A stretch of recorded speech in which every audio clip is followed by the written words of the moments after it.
I want you to hear this from the depth of my heart. You are enough. 'Cause you're so strong. I wanna be so strong. I wanna be just like you. I wanna be just like you. When I grow old. When I grow old.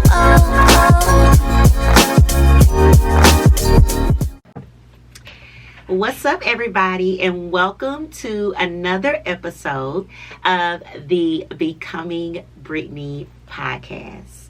This is actually episode 12 of the first season ever of my podcast, y'all. So excited. For those of you who have been rocking with me and listening to this podcast consistently, y'all, I've done this consistently. I just want to let you all know I appreciate you so much. And if this is your very first time tuning in, what's up? I am Brittany, the founder and the host of this particular podcast.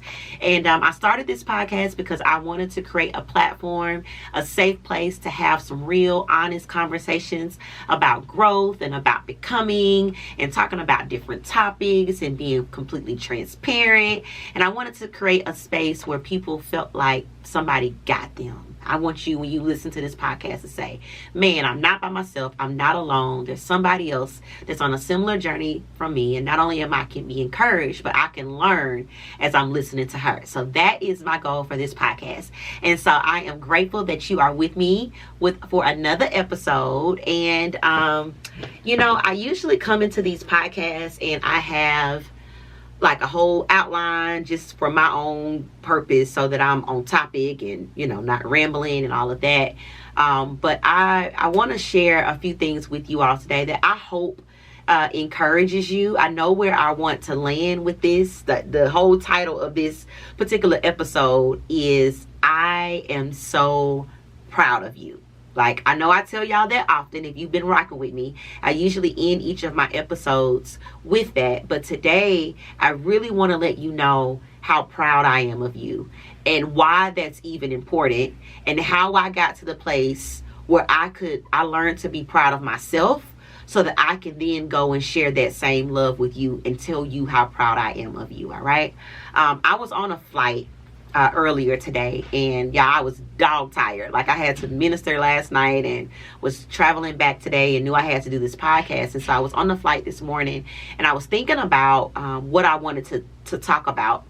And one of the things that kept coming up was this idea of how I felt like majority of my life, I felt like I was not enough. Like, I've dealt with it from a child, middle school, high school, an adult, that I felt like I just wasn't enough. And I was thinking about just what that has looked like for me, particular as I've been walking out that, and how it showed up in different areas of my life, in relationships and at work and at school, of me always, no matter what I accomplished and no matter how many accolades I got and no matter how many people complimented me, there was always this deep place in me that felt like it wasn't enough, that felt inadequate. That's the word I'm looking for. There was always this sense of inadequacy in my life that I've always had to manage.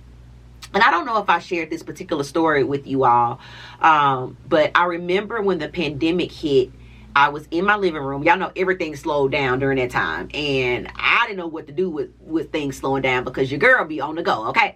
And so I remember everything slowing down during that time. And I remember just being on my couch, having a conversation with Holy Spirit and just in my quiet time, usually how I start the day. And I started just reflecting. And y'all know I talk to y'all about that often, of just self-awareness and reflection and meditation and just being aware of where you are. And I remember just thinking to myself, like, where did this come from? Where did this deep belief that I carry in my life that I'm not enough? Like, no matter what I do, no matter where I go, where did this come from? And as I was sitting there, I realized that this seed of inadequacy in my life actually came from childhood. A lot of times the things that we deal with as adults usually stem from our childhood experiences. And although I had a really good childhood, and I've shared this with you all before, there were some things that happened in my childhood that were affecting me in my adulthood that I did not realize. And so as I was sitting on the couch that day, I began to reflect, and I realized that the seed of inadequacy, of me feeling like I wasn't enough, it actually started before I was even born. I've shared a part of my testimony before, but I was conceived out of an adulterous relationship. Like my dad, when my mom and my dad got together to have me, my dad was still married to his ex-wife. And as a result of that, you know, for those of you know, that's how you identify adultery.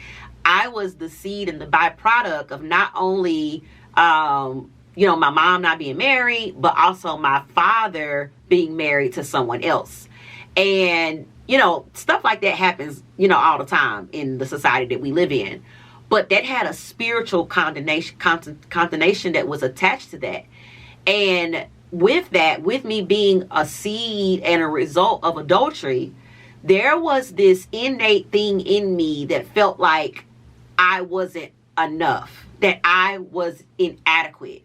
And I didn't even realize, y'all, that that had an impact on how I saw myself as an adult until I took that time that day and Holy Spirit began to replay my life.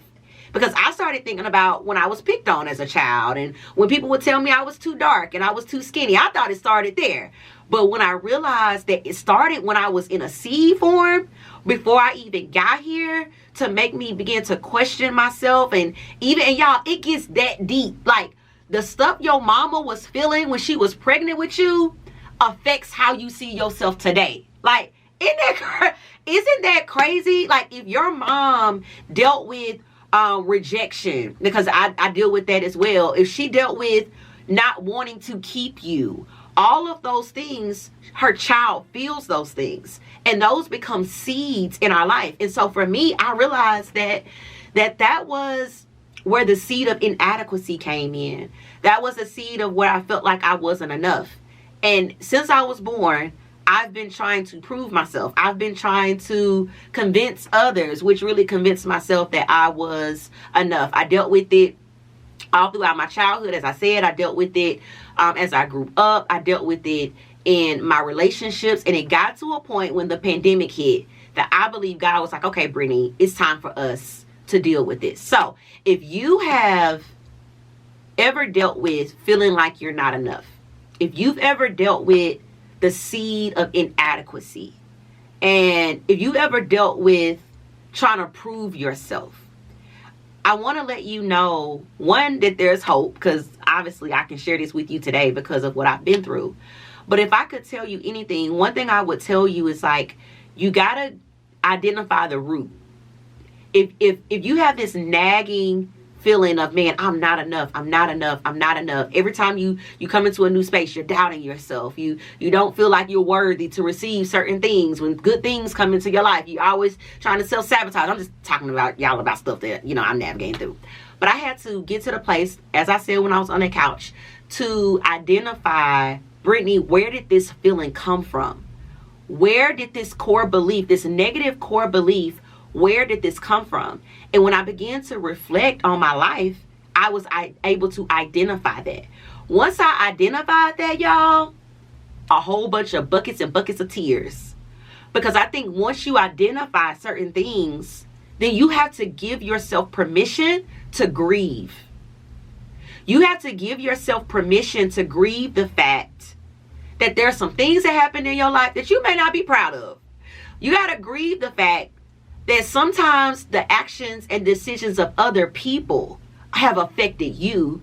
Because when I realized that, y'all, I'll never forget, I was in a session with my therapist, and she was beginning to nurture me and comfort me in my pain. Y'all, I realized in that moment that I had lived almost my entire life without nurture. I began to get angry. I was frustrated. I started to cry, all of those things. And so I think it's important that you not only identify those roots, But then you give yourself permission to grieve those things. You give yourself permission to feel those things. Another thing that I started to do is I started to love that place in me. And y'all know some of this stuff I talk about often, but this may be one of the first times you listen to me tell my story. But I'm learning to affirm myself. I'm learning to love myself. I'm learning to, when that little girl Brittany shows up, I'm learning to treat her with kindness. And that's why I wanted to share that with you, to set up what I want to talk about now, because a lot of us deal with this intense internal critic, that inner critic on the inside of you, that every time you try to step out and do something, it tells you, well, who you think you are? Can you really do this? And nobody else has really done it. You know, all of those, a lot of times that inner critic comes and it's there because of the things that we've been through that we don't even realize that's affected us. I believe my inner critic was so loud because I had those seeds of inadequacy, because I lacked that affirmation as a child to tell me who I was outside of what I did. And that inner critic, it was so loud in my life. And so when it was time to make decisions, I didn't trust myself. When it was time for me to stand up for myself, I didn't know if I could do it, because I had such this inner criticism that lives so deep in my heart that I felt like I could not overcome it. But I stand and I sit here today, y'all, on this podcast to tell you and to testify to you of the growth. Now, I got a long way to go, but baby, I've come a long way. And I'm setting this up because there are a few things I want to share with you. One, I want to let you know is you can no longer be so hard on yourself. Okay? You have to get to the place where you're like, you know what? I have to love who I am. I have to love who I've been. And I also have to love who I am becoming. I say this all the time, y'all. I have went from being my greatest critic to my greatest cheerleader. Because when I began to realize that I was trying to put so much effort into having a good relationship with others, but I was not working on having a good relationship with myself, when I realized how often I betrayed myself, how often I lied to myself, how oftentimes I would tell myself I was going to do certain things, I did not do it. That's self-betrayal.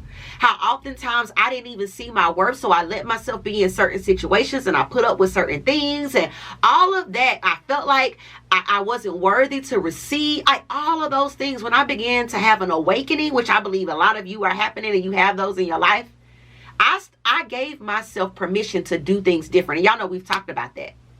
And I started to say, and this was the thing that happened. When my eyes started to open, the first thing I wanted to do was be hard on myself. I was like, how can you be in your 30s, Brittany, and you still struggling with this? How can you be in your 30s and you not know yourself? How can you be? And I had to say, no, I had to stop that negative talk. And I had to say, you know what? My goal is not to have everything figured out. The goal is for me to learn. So I had to give myself permission, y'all, to learn some things that I was not taught. I had to give myself permission to change course and change paths and say, yes, you've been operating this way for so long, but now we're getting ready to do something different, and it's okay.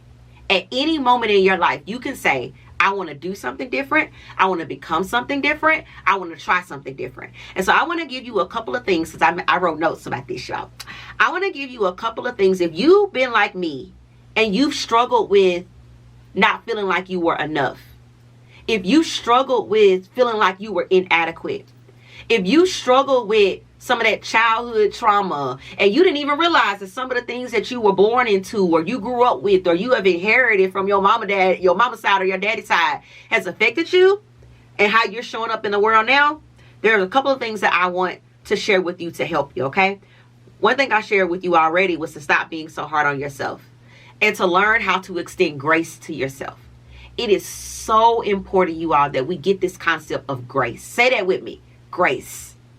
Unmerited, unearned grace. Grace means you do not have to do something to get something. That you in your who you are is completely worthy and deserving of every good and God thing that has been made available to you. That it is absolutely free. And I know a lot of us have experienced so many hard things in our life. It's like, girl, ain't nothing free. But God's grace is free. And when he gives his grace freely to you, you can give that same grace to yourself. And check this out, sis. You can then give that grace to others. Could it be that some of us are so judgmental and we're so critical and we're so condescending to others because we're that way to ourselves? What would happen? How would life look different for you? How would your future look different if you made a decision today as you're listening to me or as you're watching me that I'm going to start to extend more grace to myself, that I'm not going to hold my mistakes over my head anymore. I'm not going to keep on replaying those negative things from my past. I'm going to understand and realize that today is a new day. I am a new person and I can start a new chapter of my life at any moment. That's what's been made available to you, okay? So you got to stop being so hard on yourself and you have to extend yourself grace. With grace comes gentleness. With grace comes love. With grace comes forgiveness. How many of us right now listening to ourselves need to forgive ourselves? And it's been hard for you to let other people off the hook because you haven't let yourself off the hook. How many times have you told yourself, how could you be so dumb or so stupid or so lazy or so ugly? Those were the things I used to tell myself, y'all. When I would find myself back in a situation because I was just looking for love. And I was just looking for somebody to accept me. And I was just looking for somebody to tell me what I didn't hear my father telling me. And I was looking for those things and I didn't realize that that's what I was looking for. So I kept finding myself in cycles and things that wasn't good for me. I had to get to the place where I forgave myself. I had to get to the place where I let myself off the hook. Daily, I have to forgive myself. Daily, I have to show kindness to myself. Daily, I have to do those things so that those things can flow freely through my life. And I'm here to tell you that you can do the same thing. Another thing I had to do was I had to change my language. And this is what I'm going to challenge you to do, is to change your language. I always tell people that the most powerful conversation you will ever have outside of your conversation with God is your conversation with yourself. I want you to start to pay more attention to how you talk to yourself. I want you to pay more attention to when things don't go the way you expect for them to go, how you see yourself. I want to challenge you with what you believe about you. You know, one of the ways that I really started to see what I really believed about myself is when I started to face my fears. Your fears will tell on you. Your fears you can really learn something from your fears, because a lot of times what we are afraid of really exposes what we believe or what we don't believe about ourselves. This year, these last 12 months, y'all, I have had to confront so many fears that were rooted in negative core beliefs about myself. And guess what? I've been overcoming it. It's been hard. It's been feeling overwhelming, but I've been doing it. And I'm here to tell you that you can do it yourself, okay? So these are some of the things I want you to change your language with. Instead of saying, how could you be so dumb? How could I be so stupid? Girl, why you doing the same thing? You know, all that negative talk we say. These are some of the things I want you to start saying, including in your vocabulary. One of those things is this: I am so proud of you. This is what I want you to start telling yourself. Daily, I want you to start telling yourself, look in the mirror on your good days, on your bad days, on the days where you feel like you knock it out the park, and on the days where you feel like you're the biggest failure ever.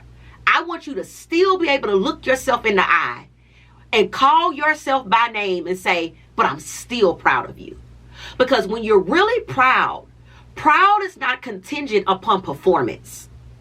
You being proud of yourself should not be based off if you do everything right. You be proud of the person that you are. And when you're able, y'all, I'm telling you, you're talking about freedom, honey. When you get to the place where you're like, baby, whether I do it all right or whether I don't, I'm still proud of who I am. I want you to tell yourself daily, I'm proud of me. Another thing I've been telling myself that I want to encourage you to tell yourself is, when you do a good job, tell yourself you do a good job. You did a great job doing that. Celebrating the things that you do well. We got this. Yeah, I can't tell y'all how many times in the day, because listen, I literally had to talk to myself like, girl, you got this. You almost there. I literally, y'all, during the day, because sometimes my days are so taxing, sometimes I just feel like I don't have enough to keep going. I tell myself, Brittany, you got this. We're almost there. Another hour, another this. Girl, I'm proud. Like, I have learned, and I'm telling you, it is changing my life. Simply changing my language to myself is changing my life. Moving from being your greatest critic to being your greatest cheerleader. So tell yourself daily, you got this. You got this. If it comes up, it's nothing you can't handle. I tell people that I train and coach all the time, there's always a solution. There is nothing that you can ever face. Now, it may be may have to take some time and pray through it and process it. But there's nothing you can ever face that there's not an answer for. Okay? Almost there. Another thing that you got to do, and I think I've already shared this with you, is celebrate. Every time you make progress, even if it's the smallest win, celebrate it. You should be, India Irie has this song, and y'all know I like to sing for y'all, and I really don't even have a voice, so I'm a little stopped up. But the words go a little something like this. I'm having a private party. Like, and I just play that song over and over again. In the song, she says, ain't nobody here but me and myself, and I'm having a private party. How many of us would our lives look different if we learned how to throw our own party? How many of us wouldn't be so consumed by what other people are doing or aren't doing if we learned to pop our own confetti?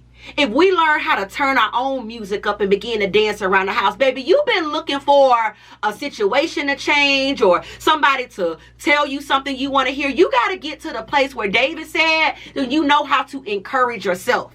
You got to get to the place where you can throw your own party, blow your own balloons, turn on your own music, light your own candles, that you don't have to look for somebody else to do that, but you can do that for yourself. It set me free, y'all. When I got to the place like Sister India said, where I learned how to have my own party, I want to challenge you before the end of this week or before the end of this month to have a private party. I don't want you to just focus on, yes, you got some stuff you're working on, and yes, some stuff looking real ghetto and ratchet right now, and yes, you know, you're always working and you're always becoming. But can we pause? Can we pause and acknowledge how far you've come? Can we pause and acknowledge what you've already overcome? Can we pause and acknowledge the fact that you're standing in a miracle? Matter of fact, that apartment you in, that car you driving, that house you in, that relationship, there was a time you prayed for that. There was a time that you cried and you were trying to figure out how you were going to get to your next. And look where you are right now. That's worthy of being celebrated. So that's why this episode is called I'm Proud of You. Because you've already overcome so much. You've already accomplished so much. And I know, I get it. Your bank account may not have caught up yet, because mine ain't either, child. I'm waiting for her. I'm waiting for sis to get with the program, baby. We already a millionaire, sis. What's happening? We need to reflect it. I get it. Your relationship status may not completely reflect that yet. I get it. There's still some stuff that you're working on and you're pressing through. And I get that, right? But that doesn't change the fact of where you are right now. It doesn't change the fact of how far you've come. It doesn't change the fact of how much you've overcome already. So today, this week, the rest of this month, the rest of the quarter of this year, since this is our last episode and we're taking an intermission, we're going to take a break, y'all, and then we're going to gear up for the next season, just so you know. But I want you for the rest of this year, if you don't accomplish another thing this year, if you got to take some of those goals you had this year and they got to recycle them for next year, because I do that all the time. If you don't do anything else, if you don't save another person, I'm telling you, you have enough that you've already accomplished for the rest of this year. And I don't want you to get stuck there. But I believe that this is going to be the antidote. This is going to be that medicine for that inner critic that you fight so much. For that urge in you that I felt so often of you not feeling like you're enough. I believe if you will take a little bit more time to really allow this way of thinking to change your life. That's this episode, you all. I hope that this has encouraged you. I know it's a little bit different than what we typically do. I shared my story at the beginning because I wanted you to see yourself in it. But if you have not heard it, and I don't think we've heard this enough, I want you to hear this from the depth of my heart. You are enough. You are enough. And not only are you enough, you're more than enough. You are amazing. You are talented. You are loved. You are gifted. You are needed. You are necessary. You are that chick. You her, period. That's who you are. And I know that you may not have gotten all the affirmation. I know that there's still some pockets and places where you're challenged in. But that doesn't change the fact of who you are. It doesn't change the fact of value that you have. And so if no one else has told you, I'm so proud of you. I am so proud of you. And you should be proud of you as well. Thank you for listening to this episode. Thank you for tuning in to this season. We've done it, y'all. We getting ready to do it again. But if you ain't heard enough, I'm telling you, hear me when I say, when you get this and you really let yourself receive that, there's a lot of stuff in your life that's getting ready to change. Do you believe it? I believe it for you. I love you. I cannot wait until our next episode. Again, this is the last episode of this season, but we're going to be spinning the block, okay? And we'll be coming back for season 2. Love y'all. Peace.